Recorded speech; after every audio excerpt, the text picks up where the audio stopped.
మణినాగేశ్వర ఛానల్కి స్వాగతం, సుస్వాగతం. ధన్యవాదాలు. శ్రీరమణులు నాకు గురువు. ఎట్లాంటి గురువు అంటే, ఏకలవ్యుడికి ద్రోణాచార్యులు ఎట్లాగో అట్లాంటి గురువు శ్రీరమణులు నాకు. శ్రీరమణులు చెప్పినటువంటి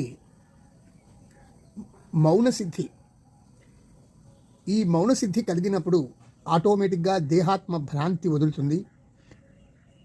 దేహాత్మ భావనే నశించినప్పుడు ఇంకా జరగాల్సింది ఏముంది కనుక వాసనాక్షయం, చిత్తశుద్ధి, మనోనాశం, అహంకార నాశం, అహంలో ఉనికి తాను రెండు కాని అద్వైయ స్థితి, ఇవన్నీ లభిస్తాయి. నిజానికి ఇన్ని లేవు, ఉన్నదొకటే.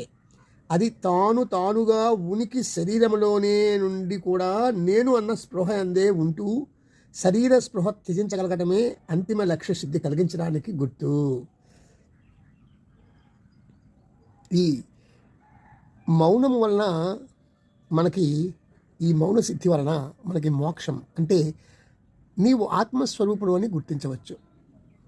దీన్ని పర్ఫెక్ట్గా రమణులు చెప్పినట్లుగా మనందరము చేస్తే ఖచ్చితంగా నీవు ఆత్మస్వరూపుడు అని గుర్తించవచ్చు. దాని వలన శాంతి, పరమశాంతి మరియు ఆనందము, ఆరోగ్యము కలుగుతాయి.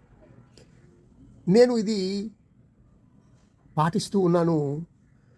రమణులు చెప్పింది నాకు అర్థమైంది, నేను పాటిస్తూ ఉన్నాను.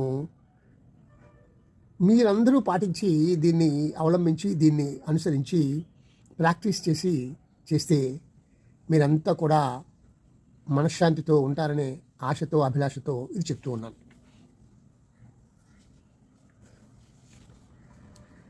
తీగలో విద్యుత్ ప్రవహిస్తుంది, దాని ప్రవాహానికి నిరోధం కలిగితే దీపంగా వెలగవచ్చు లేదా పంకాగా తిరగవచ్చు. తీగలో మాత్రం విద్యుత్ శక్తిగానే ఉంటుంది. ఆ విధంగానే మౌనం నిరంతరం భాషా శ్రవంతి శబ్దాలే. ఆ విధంగానే మౌనం నిరంతర భాషా శ్రవంతి శబ్దాలే దానికి ఆటంకాలు. ఇది జాగ్రత్తగా మీరు అర్థం చేసుకోవాలి.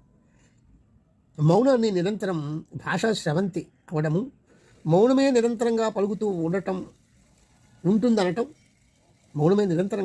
ఉంటుందనటం శ్రీరమణులు తెలుపుతున్న విశేష అంశం. మౌనం ఈ విద్యుత్ శక్తిలాగే అఖండమైన శక్తి, కానీ భాష, ఆలోచనలు దాని ఖండరూపం. అందువలనే భగవాన్ అఖండ రూపమైన మౌనం ఖండరూపి అయిన భాష కన్నా ఎక్కువ శక్తివంతమని చెప్తూ ఉన్నది.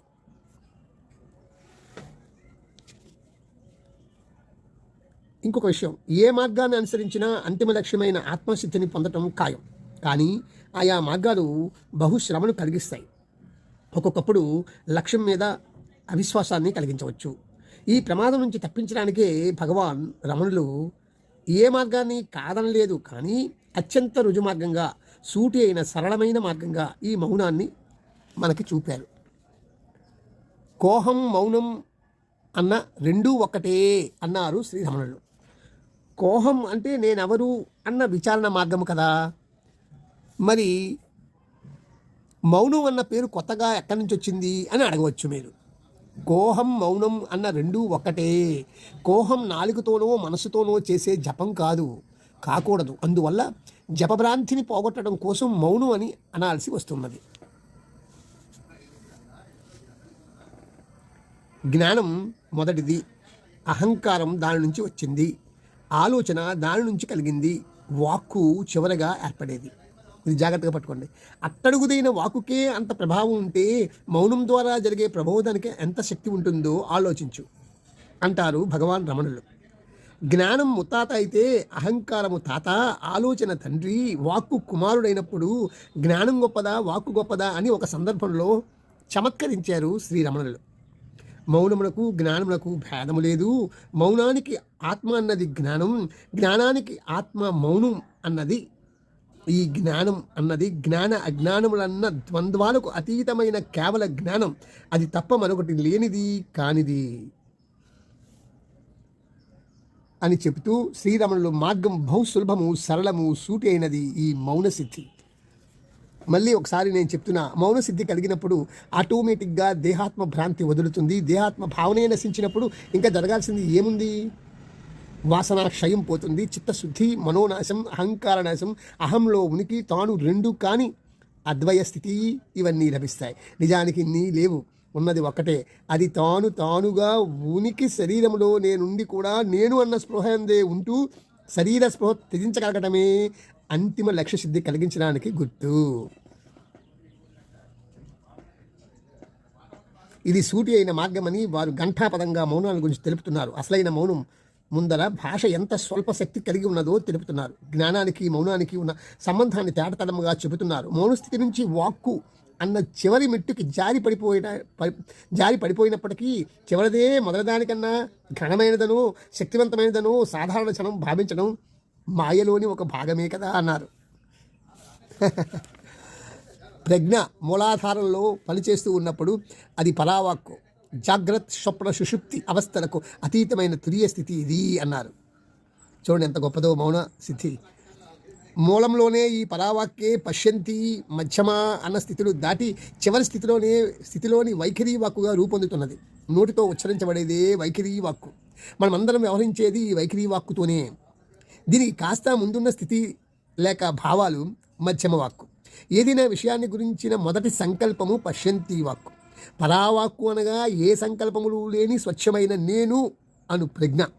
భగవాన్ శ్రీరమణ మహర్షి మౌన సిద్ధాంతానికి ఈ వాక్కు విశేష క్షణాలు పునాదిగా పనికి వస్తవి. సంకల్పాలు బొత్తిగా లేని ఉన్నతోన్నత భూమికనే వారు మౌనమని అంటున్నారు భగవానులు. సో ఈ మౌన స్థితితో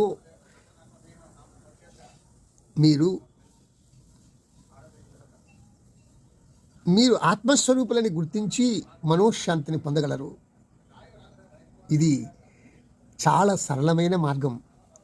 ఇది నిరంతరము నేను ఆచరణలో పెడుతూ ఉంటాను. మీకు కూడా ఇది చెప్పాను. మీరు కూడా మనశ్శాంతితో ఆరోగ్యంగా ఉండాలని అభిలషిస్తూ చెప్పాను. ధన్యవాదాలు.